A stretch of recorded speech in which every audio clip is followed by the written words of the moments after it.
Previously on Startup, tensions ran high as the startups pushed their boundaries to create a marketing video.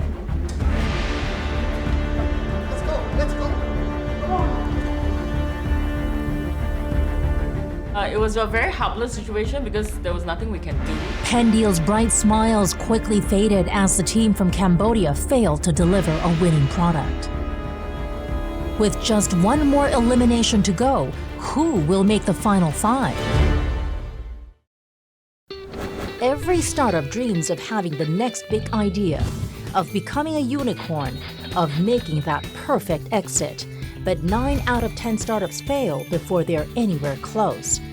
Against the odds, 8 startups from across Asia compete in a challenge of their lifetime to clinch a deal from 3 highly sought-after venture capitalists. Who will emerge victorious? This is Startup Season 3.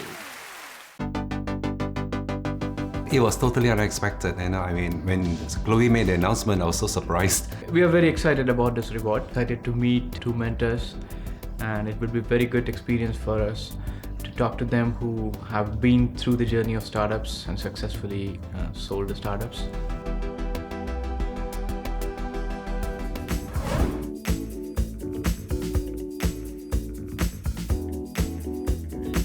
So listen, so I think you guys won the marketing challenge, so we should celebrate with some champagne.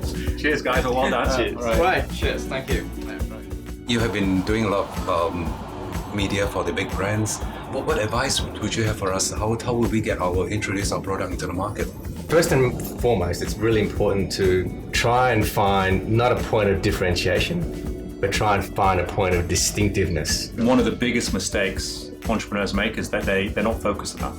So you, and particularly your stage now, you need to focus on a segment of the market where you can win, where you can differentiate and get your product to market quickly, because as you go and raise money, the investors are going to say, okay, is someone willing to actually buy your product? How can we make use of digital media or marketing strategy so that we could leverage the interest of these retail users to our benefit? Video and mobile and social is becoming like the main channels, but particularly video. And particularly, if you're looking at taking this idea across the region.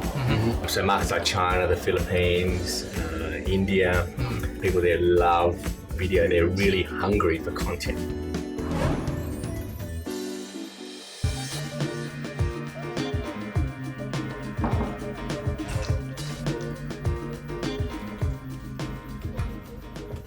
Hello, startups. Hope you've been well. Congratulations for making it this far. Unfortunately, one more is going home.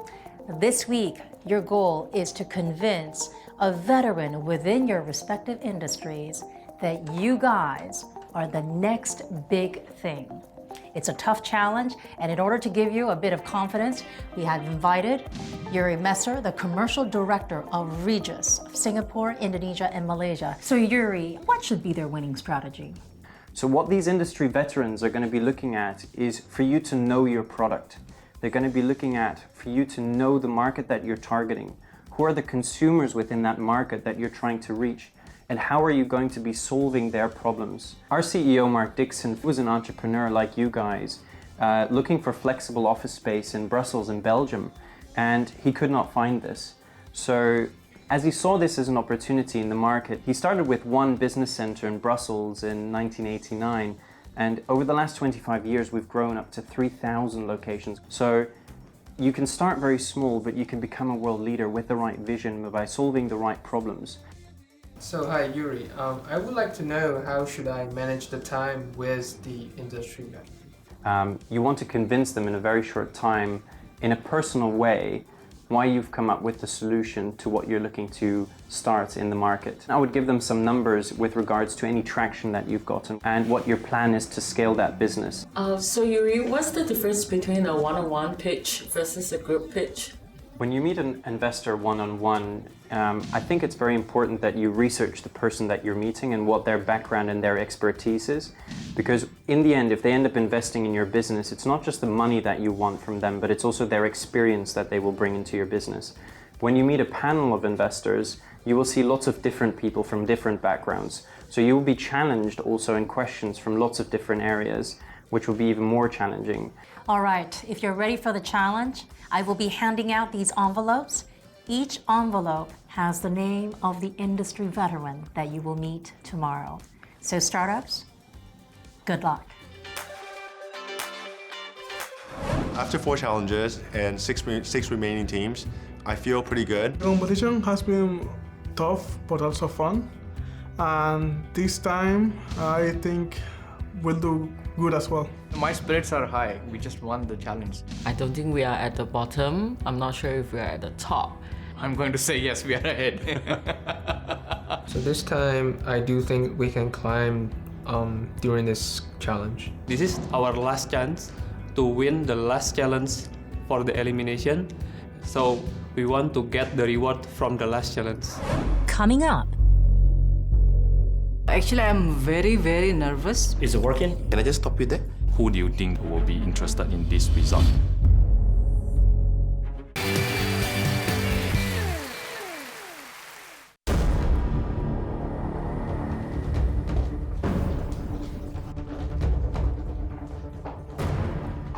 Hello there, startups. Great to see you.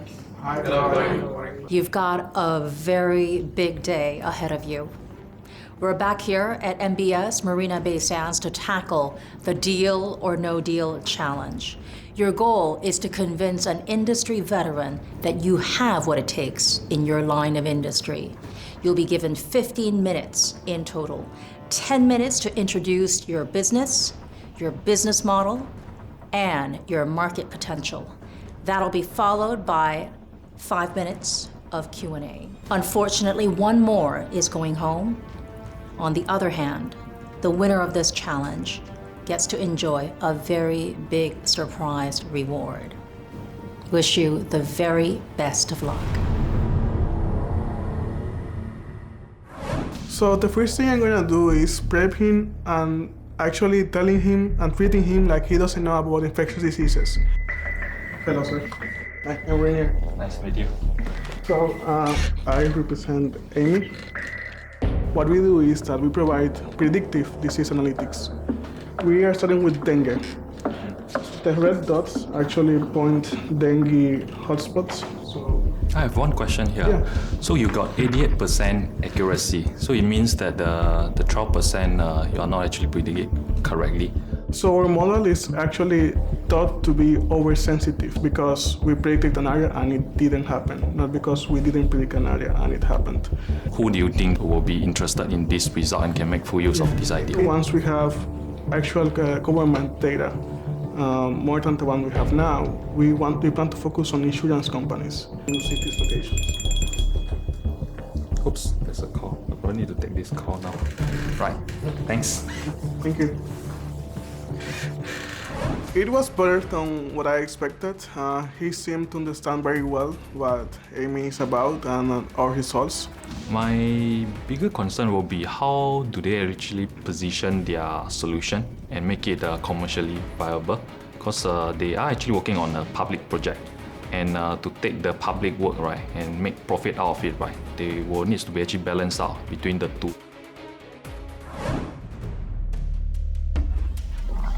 Hi, I am Yoshi. Yoshi, I'm Steve. What I'm very interested to know about what you're doing is the economic size of your plant, whether you're looking at a distributed location model or whether you're looking at one big factory. Our plan for now, as selling catalyst, is a big factory that we produce catalyst and sell to all the other biodiesel makers. We have an estimate of the global market potential, and so for biodiesel, it's like 25 billion per year. For our estimate, for all the biodiesel can be made from grease, because grease is generated based on the population.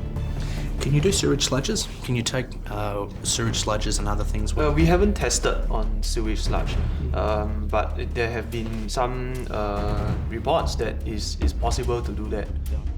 I think they're a bit nervous to try things that are a bit outside the box. When I talked about sewage sludges, that was a bit difficult for them, but actually that's a massive market that no one's really addressing terribly well. And I think they probably should be teaming up with a solution provider engineering company as opposed to teaming up with a biofuel producer, because once they get in with one biofuel producer, they may not be able to get in with others. I think it went quite well.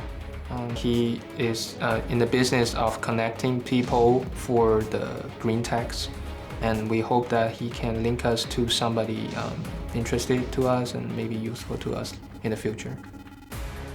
Actually, I'm very, very nervous because the person I'm pitching to is the head of commercial of DHL Express. I also used to work for DHL Express previously, and the head of commercial is like half god to all the salespeople. And those kind of salespeople, they will ask you very detailed questions. Hello. Hello. I'm Yusuf. This is my partner. name is Intan. This is my name card. Yeah, so I've got 15 minutes. So pick pack is for small logistic. So what we do, just like our name, is only for pickup and packing. So it's actually it's a complementary service to services like DHL. In corporate customers, we see that usually there are always people to do that pre-shipping preparation. So there's always some guy who will write the airway bills and so on, and then there's also another guy who will help them the packing and so on. But for the retail and then the personal, they don't have people to do that. Can I just stop you there? So the target market is retail customers? Yes, our So target corporate. market is online sellers and also the personal. So basically those people who are coming to the agents, to the courier agents. But the barrier of entry to doing that from the much more established 2 or 3 companies that I've briefly read, right?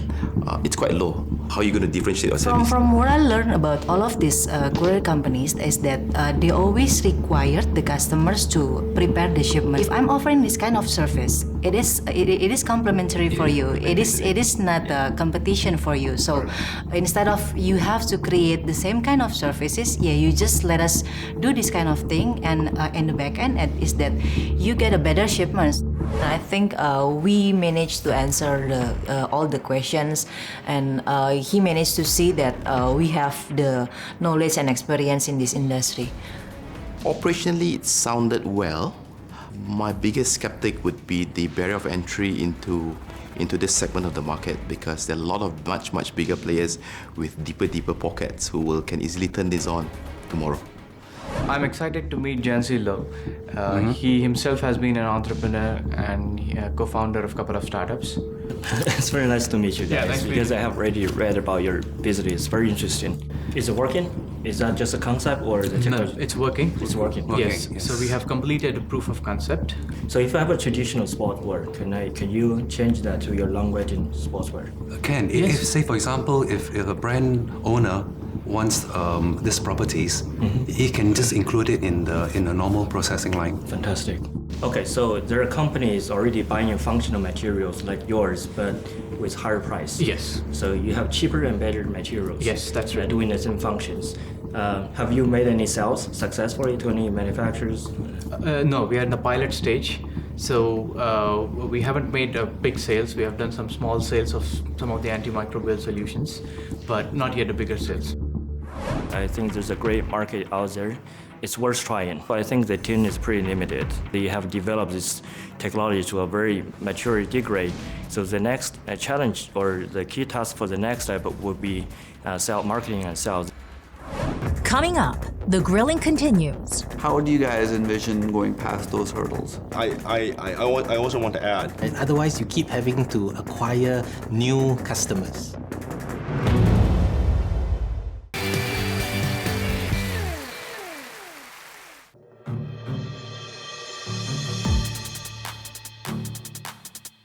I'm John. Nice to meet you, Thomas.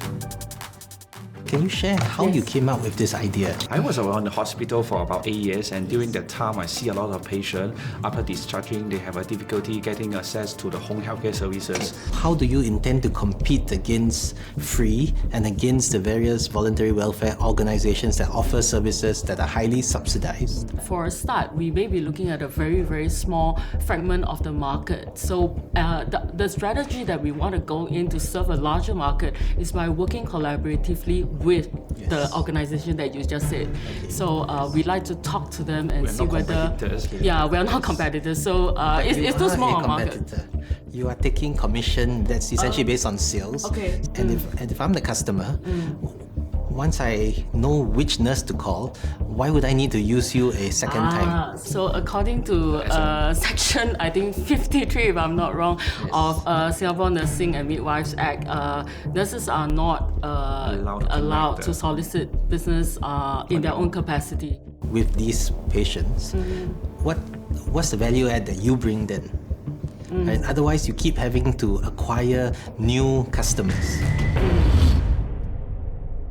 I think they clearly have identified an area that's of great need. It is a very useful platform. The biggest concern I have is that they will not be able to find a way to monetize, and they do run the risk that they can be cut out by the patient, they can be cut out by the healthcare professional individually, and if you work with large organizations, a home nursing foundation and so on, they may at some point decide that they don't need you anymore. I personally feel the dialogue is not in sequence as the plan. I'm a bit worried, but I hope that we deliver the message to him that home healthcare is going to be a trend and is in great need.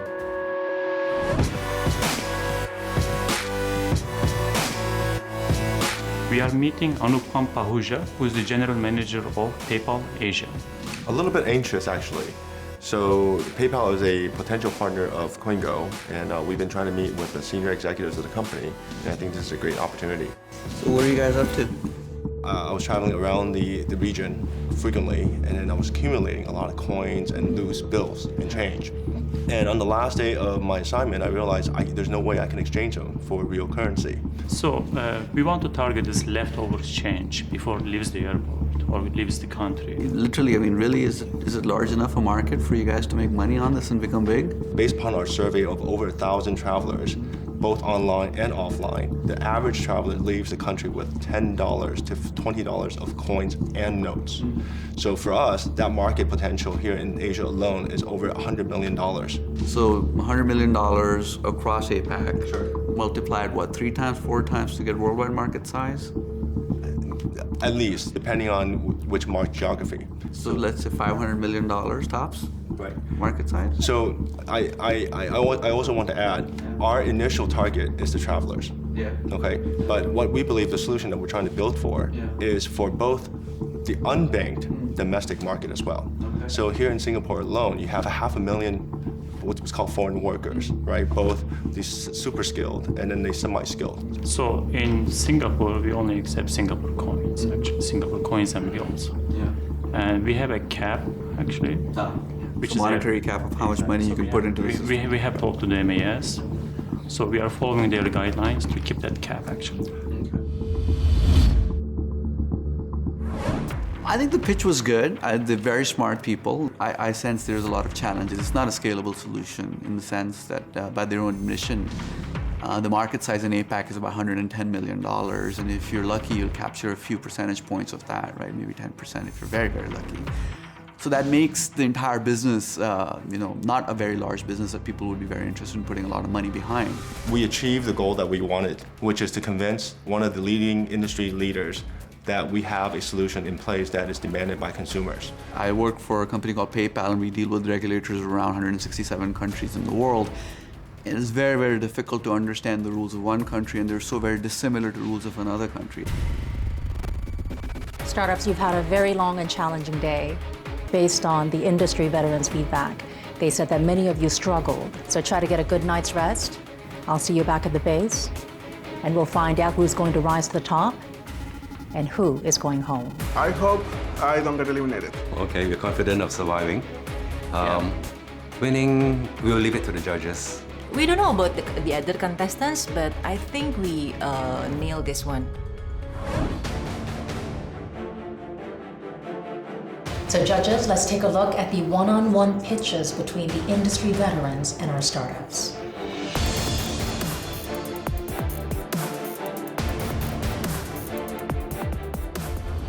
This challenge, I thought, is really relevant to us. I mean, we as investors, we do not know everything. So regularly, we use industry veterans to help us. I must say, the B2B guys are a lot more better. The EB Cam, veterans really have such good market insight to also question the business model viability. CoinGo and actually EB Care, both of them suffer the same issue of scalability and the fundamental flaws in their business model. But to me, Amy was probably the one that it's just not hitting for me. The demonstration of the market demand and trying to figure out how to make money. So judges, do we have a decision?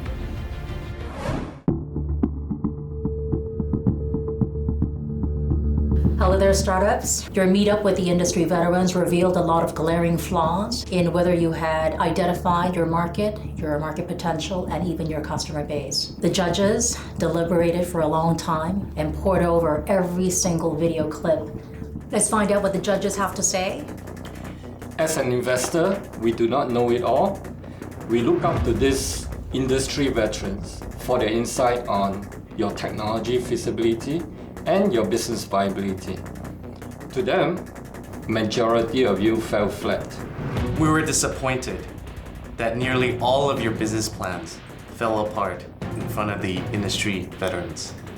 A lot of you faltered on understanding your customers very well, so I would really encourage you to understand them a little bit more.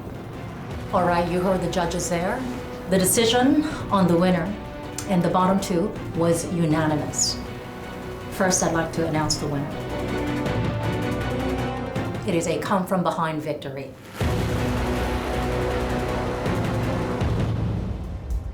BioCycle, congratulations.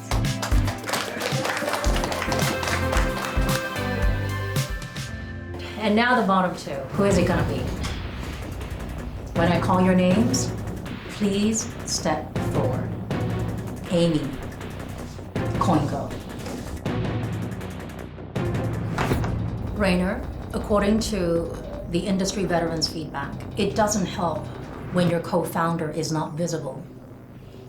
You have the technical expertise, but the industry veteran was not able to hear the other side of the story, which is about the company vision and how you plan to move forward. CoinGo, we laud you for your effort. However, when it came down to identifying your market potential, your market size, and who your customer base is, that fell flat. So who goes home?